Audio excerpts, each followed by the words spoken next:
Hey, Liron here. Today we're going to explore what made Andrew Wyeth a great painter. And by the end of this video, you'll know my thoughts on this. So before we get to some paintings, I do want to read to you just a bit.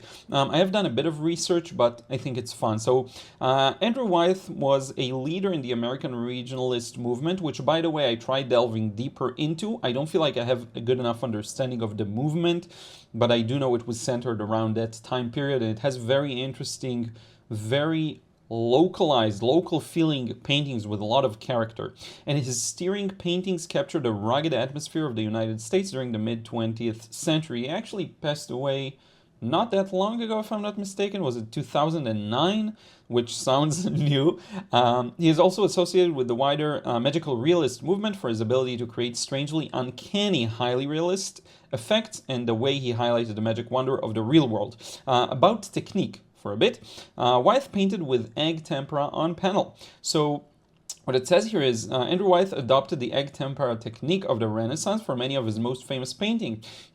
He would prep his paints before the painting session by binding together raw egg yolk with vinegar, water, and powdered pigments made from vegetables and minerals. What I like most about this is this naturalistic technique chimed in well with Wyeth's celebration of nature and the wilderness all around him in Pennsylvania and Maine, which is very interesting because Pennsylvania and Maine, I do recognize a bit. If I'm not mistaken, Stan Miller is from Maine and does a lot of artwork from that area.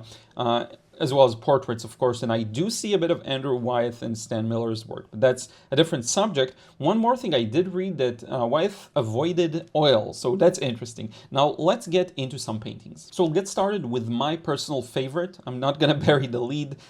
This is my favorite painting of all the bunch. It has to do with, I'm a big fan of contrasts. I love contrasts. Hope the mic is good. I like when there is a strong contrast, and what you see here is multiple kinds of contrast. First, this one's called Adam. You see contrast in the colors, right? So we have the blues here are fairly strong compared to a lot of his other works we're going to explore in a second, and it contrasts really well with all of the warmth. Now, one thing I will mention that is becoming very apparent to me after looking at a lot of his works is his work was really his.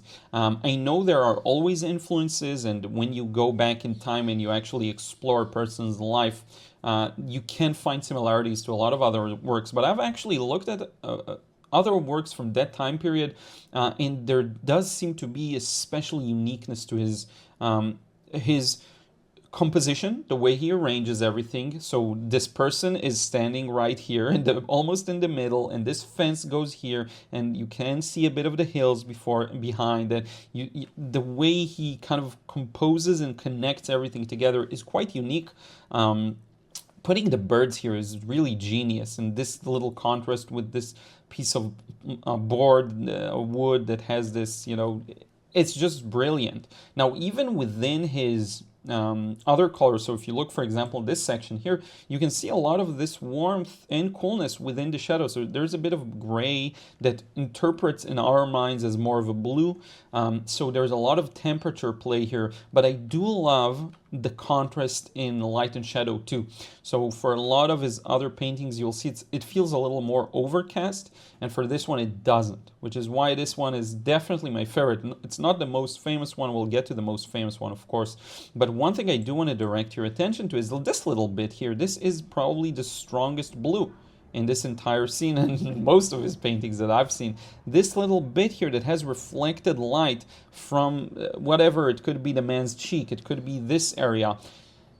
It's brilliant. It really is. I absolutely love this kind of a thing. Not to mention that very often, and I talk about this with some of my students too, the subject matter selection has a lot of influence on the artist's perceived style. The fact that someone paints this specific view.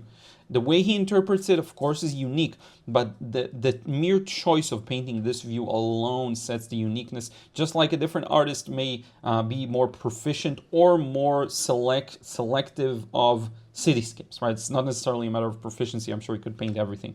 Now, notice how, and this one I like, Wind from the Sea, he interprets the sky and water as just clean, kind of neutral warm. Everything is warm in Wyeth's work, and even when there is blue, the most dominant blue I just showed you, that's the most it gets. And I really like that weird nostalgic, a bit sad, I would say, feel it provides. I don't know if that was the intention. To me, that's what it provides. I know it was a time of drought too, if I'm not mistaken. The Great Depression was somewhere around there in the influences, so it does make a lot of sense. It feels like, almost evening is coming, and you get this, and of course the area of Maine and the coastal wind, which is why this is called wind from the sea, the breeze. And these little trees there on the hill, and the contrast with this really sets it as a moody, it's almost starting to get dark, which I really like. Now, not to mention, we have this beautiful blinds that are flying in the wind and in the breeze, rather, again, and the way he portrays them, again, texture, all of that, it ends up being a lot of it is a matter of value. This is just lighter, so it reads as this woven material, and then you do get to see a bit of bird texture on it. Again, how many details you include is up to you. This is wonderful. To me, this is wonderful. I can even see a bit of that, I don't know what it is, like a blind up top there. This is fascinating. Maybe it's a wooden board. Maybe there's something with holes in it. I'm not sure, but it's really fascinating. More than all of the details, the feeling it provides. And it does provide a very strong feeling. You do see there's a strong sunlight here coming through the window as well, because you see that cast shadow. Very interesting. Now let's look at another one. This is my young friend. What really caught me in this is how he's treading the line of gray. And this is something I talk about a lot. The grays being harmonious, looking good together, looking interesting, and you can see everywhere here.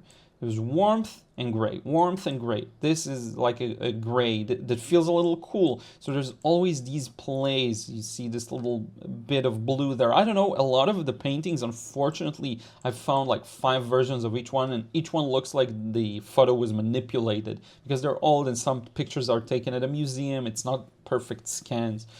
So it's a bit hard, and I tried finding the ones that look the most natural and true to the source, but I'm guessing. So I'm not sure about that. Now look at the texture of the cloth here, the fabric. The woven sweater material. These are very popular, by the way, here to this day. I'm sure everywhere, but I know I've grown up with seeing a lot of these. My grandma's, my mom's, and you see here these touches of gray.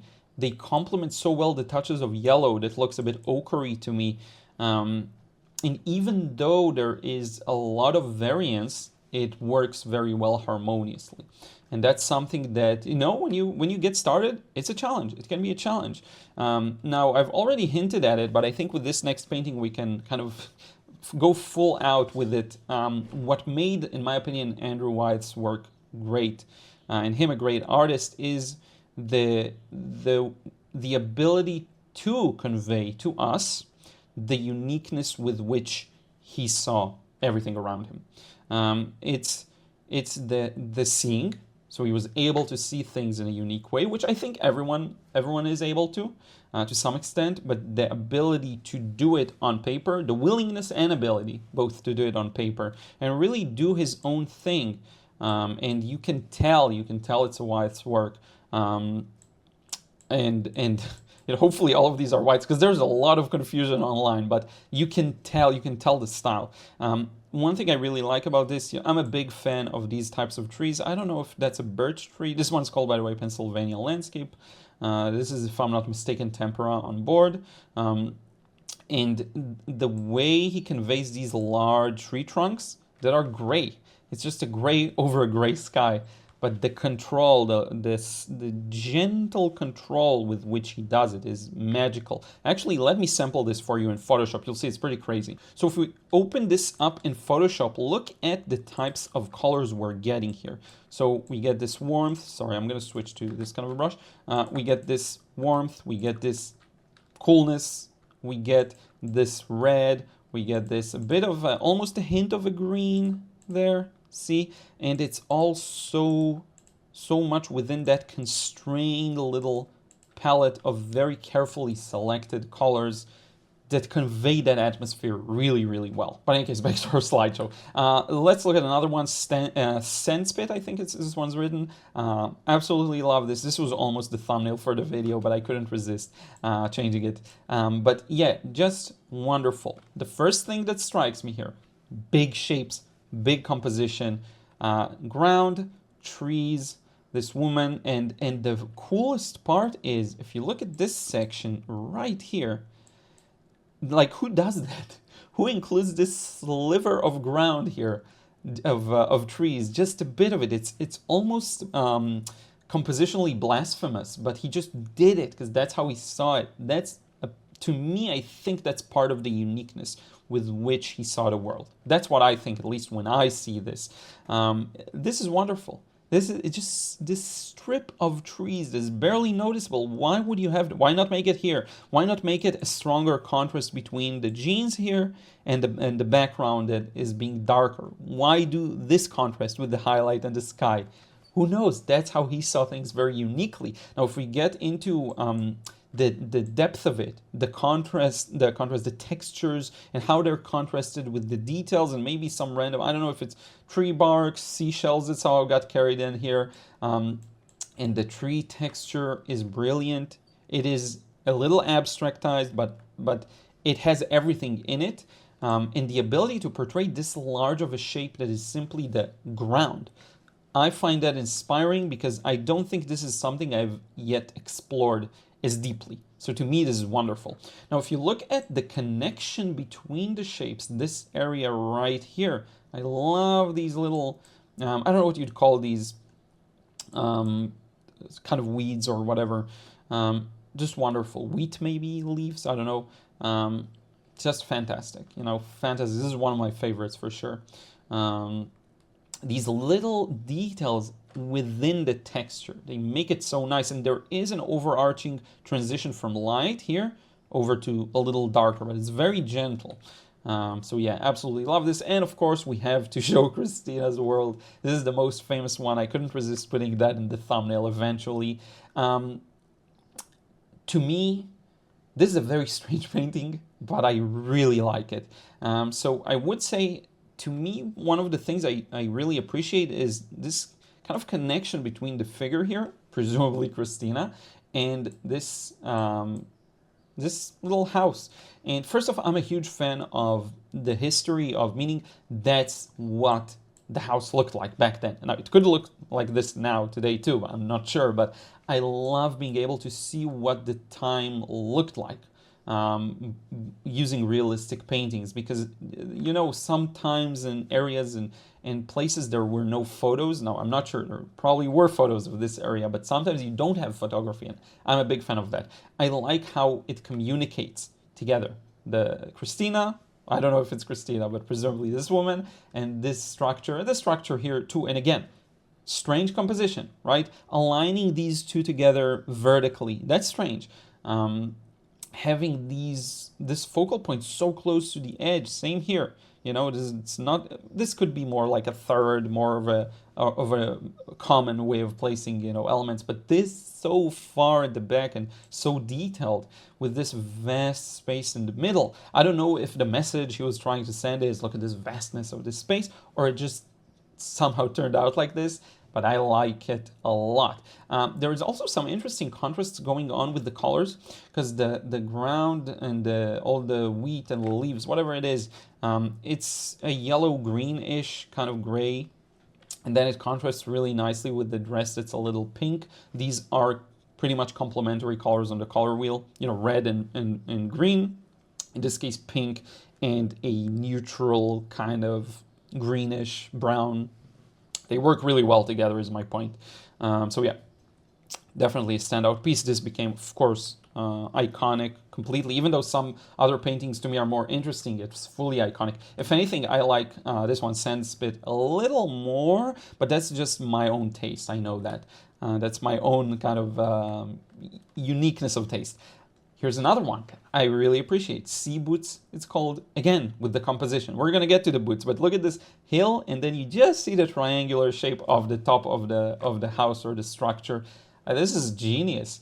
Now, to me, just placing the boots here in the foreground and then having the distance stretch into the building there, I like it a lot. I like this composition a lot. It's not the kind of thing I would think of painting, and seeing it just opens up my mind a bit. I'm like, okay, let's maybe try a few interesting things. If anything, I think my biggest aha here is you can actually portray large shapes of emptiness, so-called emptiness of ground and texture. It is possible to create something very interesting with them. That's something I will probably explore at some point. Now again, these boots, standard things, but very realistic, very detailed, very interesting light and shadow. You can see all the areas here where the cloth is ripped, and you can see those little fibers running across, probably some of them flying in the wind. You get, again, all the seashells. Again, I have to remind myself, this is close to the coast. You will get a lot of seashells and debris that's found its way from the sea.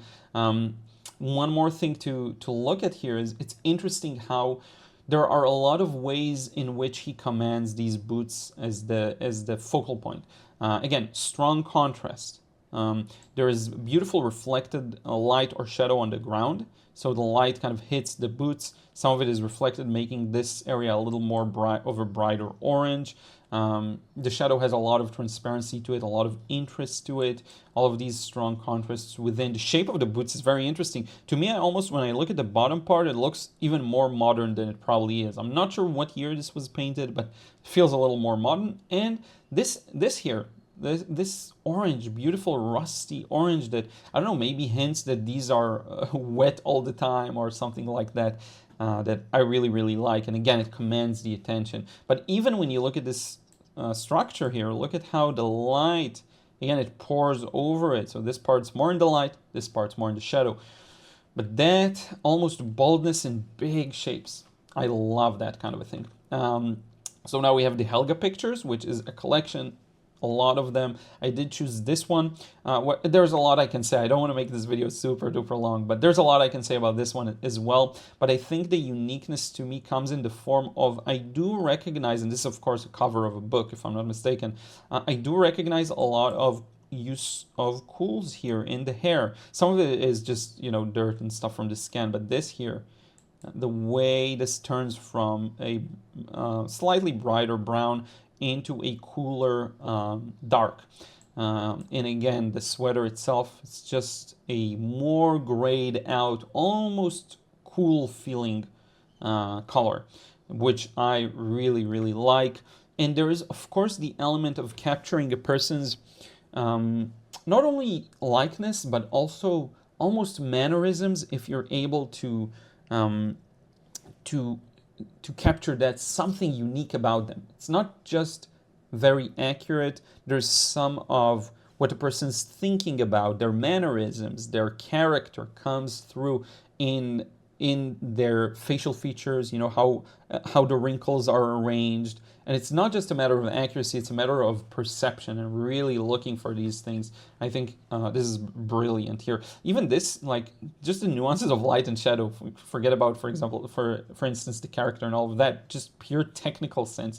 Look at how the shadow goes strong and sharp into more faded. That's something that happens. If you are aware of it, you'll have a much easier time capturing it. He was obviously very technically proficient, in addition to seeing and recognizing the uniqueness in character. This one's the Patriot. Another interesting one, for me, from a more technical standpoint, I don't like as much the colors selected here, on the face mainly. I'm a big fan of not shading with the same color. Now, far be it from me to criticize. I'm just saying in regards to my own personal taste. But this, absolutely fantastic. I love the uniform, the rank, all of the small details here. Just wonderful. And he did capture, you know, again, the mannerisms and character of the person. I absolutely see it in this one. Let's look at another one. Floodplain. Wonderful. Looks like a bad time for someone here. I'm not sure. There's a lot of work that's going to be involved in this. But again, that blue, I was wrong. By the way, the first blue I've shown, this is a stronger one. I forgot. But another, look at how it stands out with the planes. Again, this, by the way, is brilliant. So you see the tracks here. I don't know what it is, some kind of cart or whatever. Look at how there's water in it. and there's a bit of a reflection in it. It's so clever. Now this is almost the leftovers of the flood or the whatever, because the sun is starting to come out. And look at how, sorry, I know you can't see when I zoom in, but here, look at how the sun's starting to come out and shine on the building.